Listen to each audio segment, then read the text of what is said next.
Solar power sucks? That's an objection some of you raised in the survival and defense video last week, and it's also one that some in the wider Factorio community share. Consider this video my rebuttal. First, I yield the floor to the prosecution for a couple of representative comments. Quote, the amount of resources that goes into solar production heavily outweighs the benefits they bring, especially with the amount of space they take up, forcing even more biter clearings in many instances. Second comment, I don't understand why so many people recommend solar power. It takes too much space and is expensive to craft. Nuclear power provides much more energy multiple times, it's cheap and compact. The only difficulty is to get the technologies and the first 40 uranium-238.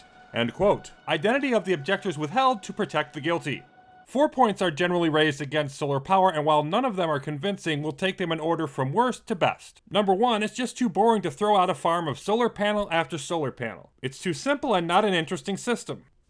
And what you like or prefer is not something that's correct or incorrect, it's just what you like. If you play on the basis of aesthetics, or I just prefer this particular style, then there's no reason in listening to my guide or any guide at all. Just do what you feel like.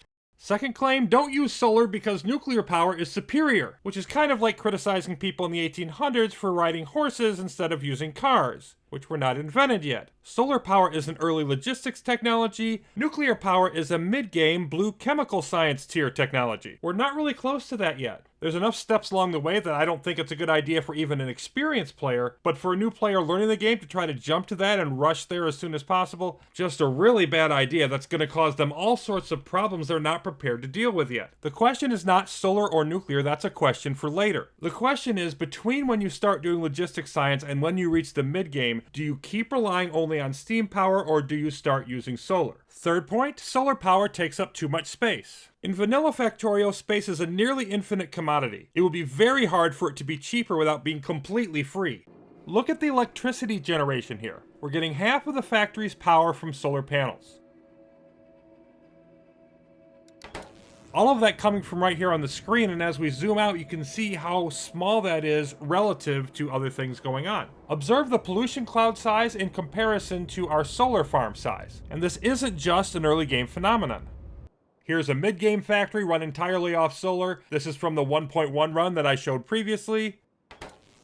The solar area here obviously takes up a lot more space, but everything else is taking up a lot more space as well. The factory's bigger. The pollution cloud is bigger. You look around, there's still plenty of space. It's not as if the solar farm compared to these other things is just dominating the area in this huge amount of territory. Now, of course, if you take a diametrically opposed approach to playing Factorio, wall everything up, beacons and production modules everywhere, don't care how far the pollution spreads, etc., yeah, you'll need an awful lot more solar comparatively to keep up with the energy demands. If you're playing in a way that's aggressively directly counter to what solar's good at, it's not going to be as useful. But given how far out you need to explore for mining outposts on a default run, in general, space for solar is just not a concern.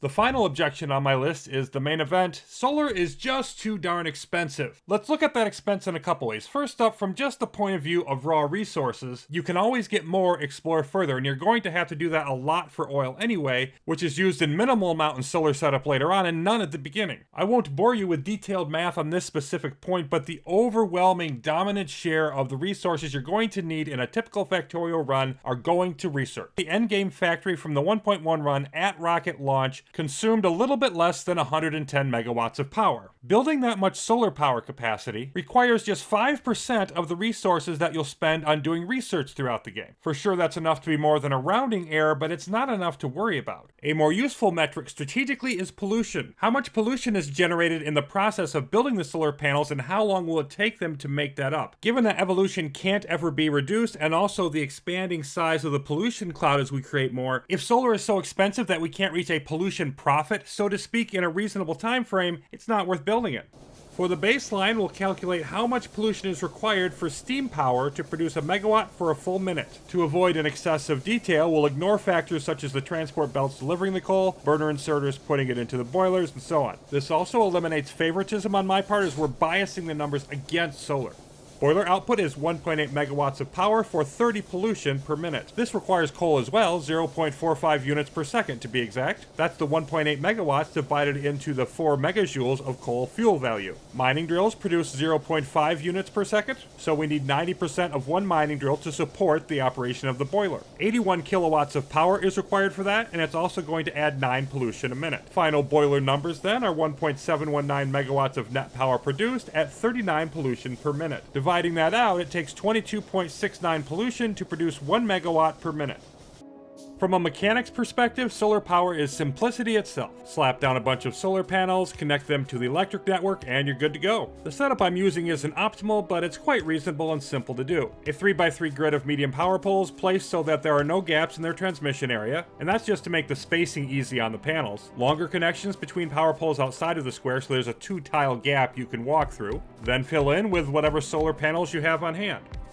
Each full square of this setup contains 9 medium power poles and 46 solar panels. Once again, biasing ourselves against the solar solution, we are going to include the price of the power poles, and we'll simplify it to 1 medium power pole per 5 panels. Each panel has a daytime output of 60 kilowatts. It's not always daytime though. On novice, you only get full output 60% of the time. 20% is nighttime with no output at all. At dawn, the output of solar panels gradually increases. At dusk, the opposite occurs. This means that over time, each panel only produces 70% of its rated value, or 42 kilowatts, proving once more the ancient sage wisdom that 42 is in fact the answer to life, the universe, and everything. Divide that into the 1 megawatt we're using for our baseline value, and we need almost 24 solar panels to make that happen. That brings us to the most complex part of this mathematical exercise: how much pollution is produced in making a solar panel, and of course the power poles to go with it. First up, mining the raw materials. For a solar panel, 15 iron, 27.5 copper, and 5 steel are needed. 1/5 of a medium power pole requires 0.4 iron, 0.2 copper, and 0.4 steel. Combined, that's 15.4 iron, 27.7 copper, and 5.4 steel. Of course, we make steel out of iron, so converting that steel need into iron, we get 42.4 iron and 27.7 copper. But wait, there's more. We'll need 3.5 coal in the furnace stage in order to turn these ores into usable plates. That's 73.6 mining cycles together. At our mining speed of 0.5, that's 147.2 seconds of electric miner operation. At 10 pollution a minute, that's a little over 24.5 pollution generated to mine the material. Those mining drills need power, of course, so we're going to tack that cost on. And we're assuming here all the power is coming from polluting steam power, but of course that would not be the case. As soon as you start putting solar panels down, you're reducing how much that power is polluting. Nonetheless, using the steam calculations we did earlier, we're going to add just over 5 pollution for the power that goes to the mining drills. 29.5 pollution total for the mining operation. Okay, how about furnaces? The numbers needed haven't changed, we're just going from ore to plates. Steel though takes 10 times as long, 5 times to produce the iron, and the other 5 to turn that iron into steel. At 1.6 seconds per iron or copper plate, steel furnaces will need 155 seconds and change to make all of these plates happen. 4 pollution a minute, so it's 10 pollution and change being added from the furnace step. We are up to almost 40 pollution total, and we're not quite done. Assembling machines contribute a little also. I'm sure that we're all beyond mathed out at this point. I won't go into as much detail, but we need iron sticks for the power poles, copper cable for both power poles and solar panel, electronic circuits for the solar panel, and of course assembling the solar panel itself. Altogether, that's less than 40 seconds of an assembling machine 2's operation. At 3 pollution a minute, that's less than 2 pollution generated. The power to run the assembling machines, again assuming that it's all coming from steam, is actually more than 2 pollution. 4 pollution plus added to our total from the assembling machine phase, and we come out at 44.114 pollution to make a solar panel. Multiply that by the number required for a megawatt, and we get 1,050 pollution. Divide that by the pollution needed for steam power to produce a megawatt for a minute, and we come out at 46.3 minutes. Solar panels begin turning a pollution profit in less than an hour, and of course the picture is much more rosy than this. As an example, a viewer on the last video pointed out that you can just run a bunch of your stuff off solar and not run it during the night, and in fact at this point of the factory you could run almost everything that way if you wanted, going to clean power immediately instead of using the steam power still overnight. It's an excellent idea, and I'm not doing it here just for simplicity and not sacrificing the reliability of the factory. But to those who say you can't afford solar, I say in general the really expensive thing is to not have solar. Agree, disagree, let me know what you think in the comments. If you enjoyed this video, please hit the like button and make sure you're subscribed. If not, if you're hate watching, whatever, I still want to hear what you think. We'll be diving into some combat excursions next.